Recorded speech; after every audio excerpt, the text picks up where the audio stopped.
Hello everyone, स्वागत है आपका इस प्यारी सी वीडियो में जिसमें हम लोग बात करेंगे आज कम्युनिकेबल और नॉन कम्युनिकेबल डिजीज के बारे में। ये हमारा नर्सिंग एप्टीट्यूड का नेक्स्ट चैप्टर रहेगा जिसमें हम लोग चैप्टर नंबर 8 को देख रहे हैं, communicable and non communicable disease. ठीक है। तो अगर हम बात करें तो जो बीमारी होती है, डिजीज होती है, वो मेनली अगर देखें तो दो तरीके से रखा जाता है, जिसमें हमारा कम्युनिकेबल होता है जो कि हमारा इन्फेक्शियस डिजीज होता है, मतलब कि एक दूसरे में फैलने वाली बीमारी होती है। और दूसरा जो होता है हमारा नॉन कम्युनिकेबल, मतलब कि ये तो फैलती नहीं है लेकिन मतलब क्रोनिक कंडीशन इसमें दिखता है, मतलब लॉन्ग टाइम तक आपको ये देखने को मिलता है। इसमें अगर हम बात करें तो मेनली दो टाइप्स ऐसे दे दिए हुए हैं जो कि हमारा कम्युनिकेबल नॉन कम्युनिकेबल होता है। इसमें हम लोग मेनली नॉन कम्युनिकेबल के बारे में देखेंगे, कम्युनिकेबल के बारे में देखेंगे। ठीक है। अंडरस्टैंड करेंगे जो भी हमारे इसमें क्या क्या होती है। तो नर्सेस जो है मेनली अगर देखें तो इसको कैसे हम लोग बचाव कर सकते हैं, तो प्रिवेंशन से बच सकते हैं, प्रिवेंशन करके बच सकते हैं, कंट्रोल से बच सकते हैं, या फिर ऐसे पेशेंट केयर से और हेल्थ एजुकेशन से बच सकते हैं। ठीक है। पेशेंट प्रिवेंशन जो है वो एक मतलब कि बेटर होता है क्योर से। ठीक है। और इसके साथ साथ जो नर्सेस हैं वो भी बहुत ज़्यादा ऐसे फ्रंट लाइन पे आके वर्कर्स के साथ ऐसे हेल्थ को बचाने के लिए, मतलब कि डिजीज से स्प्रेड ना हो उससे बचाने के लिए बहुत ज़्यादा ऐसे ट्राई करते हैं। ठीक है। तो इसमें क्या क्या होता है, तो हम अगर देखें क्लासिफिकेशन के बारे में, तो क्लासिफिकेशन क्या होता है, तो कम्युनिकेबल की अगर बात करें तो ये जो है स्प्रेड होता है, मतलब कि एक दूसरे में, जैसे कि हमारा किस किस तरीके से हो सकता है। तो ये हमारा ड्रॉपलेट से हो सकता है, या फिर टच से हो सकता है, या फिर ऐसे कांटेक्ट में आने की वजह से हो सकता है, एयर के थ्रू हो सकता है। तो ये जो है स्प्रेड होता है वन पर्सन से अनदर पर्सन में, और ये अलग अलग मोड में हो सकता है। ठीक है। अगर हम वही नॉन कम्युनिकेबल की बात करें तो ये नॉन कम्युनिकेबल कैसे होते हैं, तो ये एक दूसरे से फैलते नहीं है यूजुअली। ये जो है लॉन्ग टाइम में ऐसे देखने को मिलता है, जैसे कि अगर बात करें डायबिटीज है, शुगर की प्रॉब्लम है, हाइपरटेंशन है, फिर आपकी कैंसर है, या फिर ऐसे हार्ट की डिजीज है, तो इसमें ये देखने को मिलता है। अब हम यहाँ पे बात करेंगे कम्युनिकेबल डिजीज के बारे में डिटेल में। ठीक है। कम्युनिकेबल अगर डिजीज की बात करें, तो कम्युनिकेबल अगर डिजीज की बात करें तो ये जो है कोई भी इसमें एक पैथोजन मतलब कि कॉज करता है। और ये मेनली अगर देखें तो हमारे बैक्टीरिया, वायरस, फंगी और प्रोटोजोआ और अलग अलग जो माइक्रोब्स होते हैं वो ये सब कॉज करते हैं। और ये ऐसा एक डिजीज है जो कि हमेशा मतलब कि एक दूसरे में ऐसे फैलता रहता है, वन वन टू अदर, और इस तरीके से। ठीक है। इसमें क्या-क्या एग्जांपल्स हो सकते हैं, तो एग्जांपल्स में आपके ट्यूबरकुलोसिस हो सकता है, इन्फ्लुएंजा, ये आपके अलग-अलग एग्जांपल्स हैं जो कि ऐसे पर्सन्स में होती हैं। ठीक है। जैसे कि टीबी हो गया, कोविड-19 जो कि सारे ही तरीके से फैल रहा था, मलेरिया हो गया, डेंगू, एचआईवी हो गया, फिर आपके मिजल्स हो गए, फिर आपके जो भी कोलेरा हो गया, फिर ये सब आ गए। ठीक है। मोड ऑफ ट्रांसमिशन की अगर बात करें तो इसमें हम देखें तो ये जो है अलग अलग तरीके से फैलता है, जिसमें हमारा फर्स्ट है डायरेक्ट कांटेक्ट। अगर आप किसी भी अदर पर्सन के जो कि इन्फेक्शियस है उसके कांटेक्ट में जाते हो तो उसकी वजह से फैलना, जिसमें हमारा टच आता है। ठीक है। टच हो गया, सेक्सुअल मतलब कि कांटेक्ट हो गया, या फिर ऐसे मदर टू चाइल्ड ट्रांसमिशन हो गया, तो उसकी वजह से हो गया। ठीक है। एग्जाम्पल क्या क्या हो सकते हैं, तो एचआईवी हो सकता है, फिर आपके स्किन इन्फेक्शन हो सकती है। ठीक है। इनडायरेक्ट कांटेक्ट में क्या क्या आता है, तो इनडायरेक्ट कांटेक्ट में कोई भी कंटामिनेशन, कंटामिनेटेड सरफेस है, जैसे कि किसी इन्फेक्टेड पेशेंट ने उस जगह को टच किया है या फिर ऐसे कुछ भी किया है, तो उसकी वजह से हो गया। कोई भी इंस्ट्रूमेंट की वजह से, टॉवल जो है यूटेंसिल है, और इसके साथ साथ बेडिंग है, तो इस इसमें बेडिंग के टाइम पे ऐसे कोई भी टच किया हो तो आप जाओगे तो उससे ऐसे होने की चांसेस बहुत ज्यादा 100% हो जाते हैं। ठीक है। जिसमें हमारे पास देखे तो हेपेटाइटिस हो गया, डायरिया के डायरियल डिजीज हो गया, तो इसमें हो जाता है। ठीक है। अब हम ड्रॉपलेट इन्फेक्शन के बारे में बात करेंगे, तो ड्रॉपलेट इन्फेक्शन क्या होता है, तो ये अगर देखें तो स्प्रेड होता है कफिंग, स्नीजिंग और मतलब कि ऐसे टॉकिंग से। ठीक है। जो कि हमारे रेस्पिरेटरी ड्रॉपलेट से होता है। इसमें क्या क्या हो सकते हैं, तो इन्फ्लुएंजा, कोविड-19, कॉमन कोल्ड हो सकता है। ठीक है।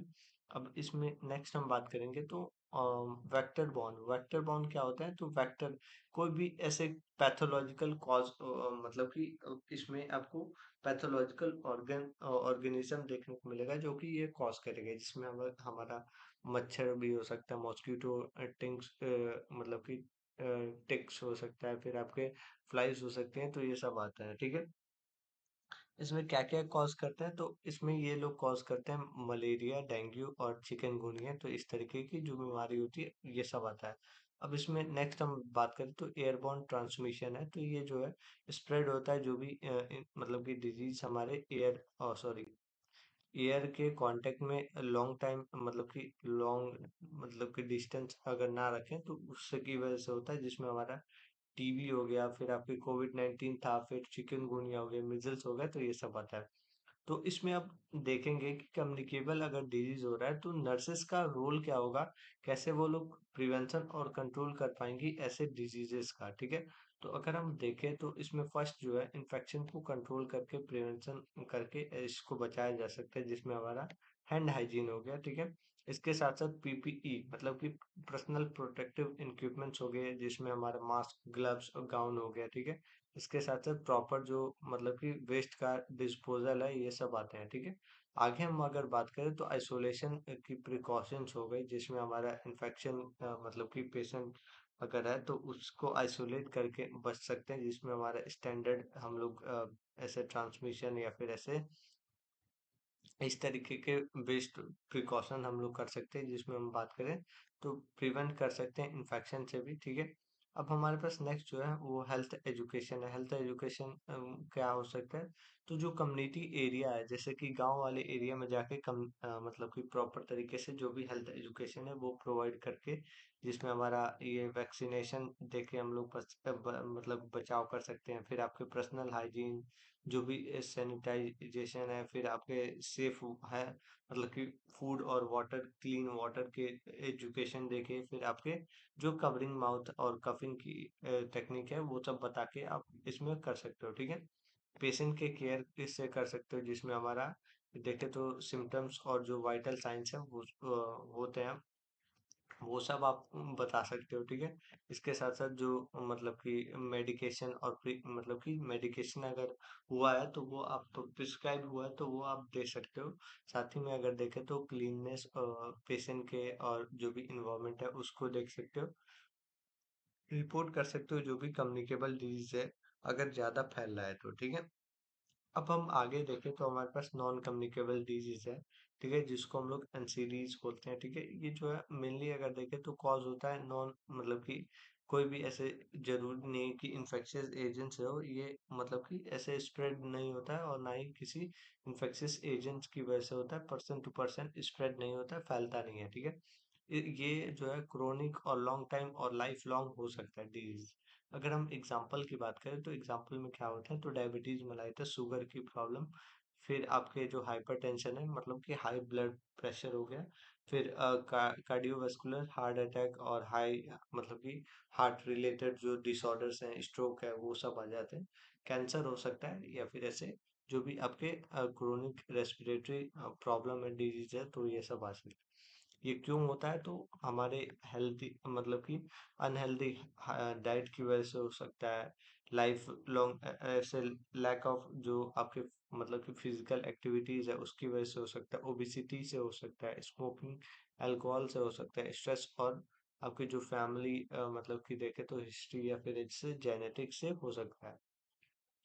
नर्सेस का क्या रोल होगा, कैसे प्रिवेंशन और मैनेजमेंट कर पाएंगी?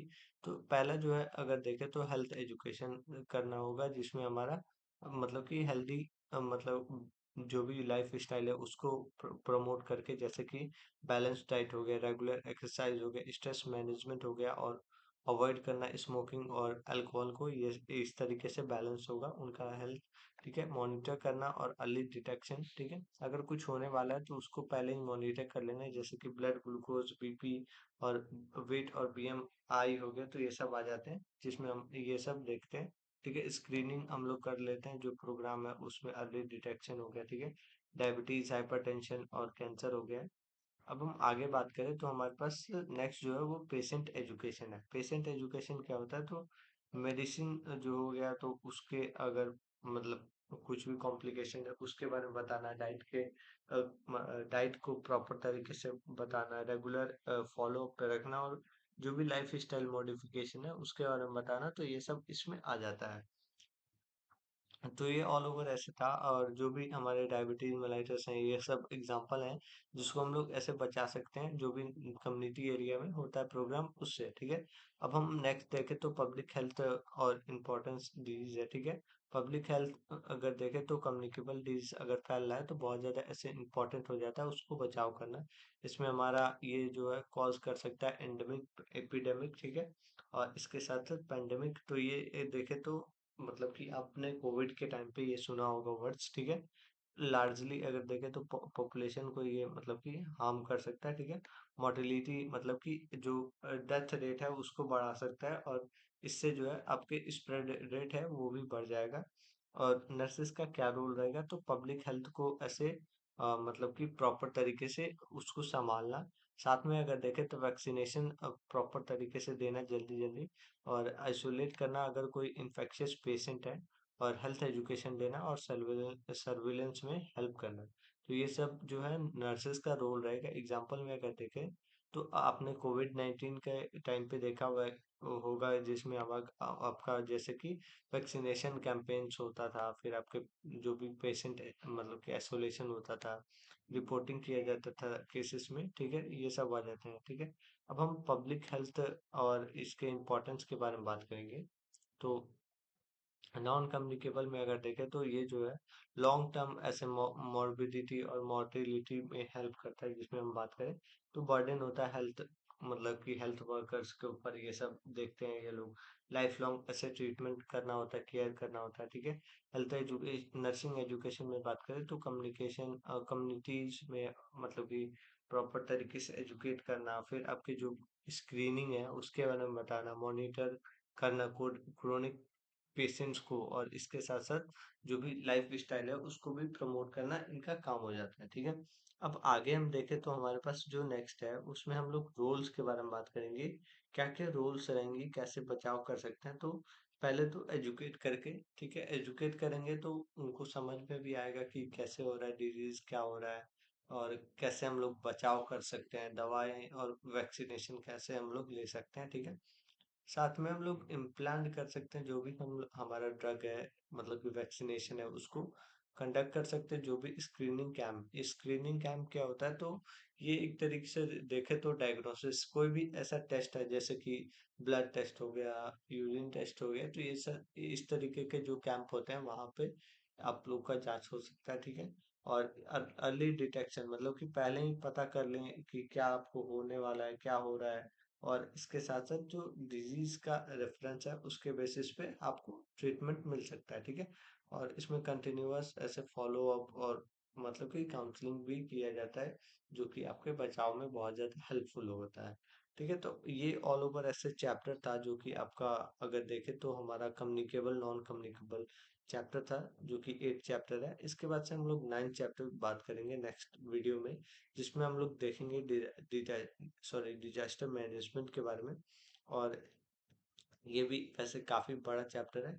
और नेक्स्ट हम इसके बाद से बात करेंगे जो कि आपका फर्स्ट एड होगा, और ये यहाँ से बहुत इंपॉर्टेंट चैप्टर्स हैं जो कि आपको देखना होगा, ठीक है।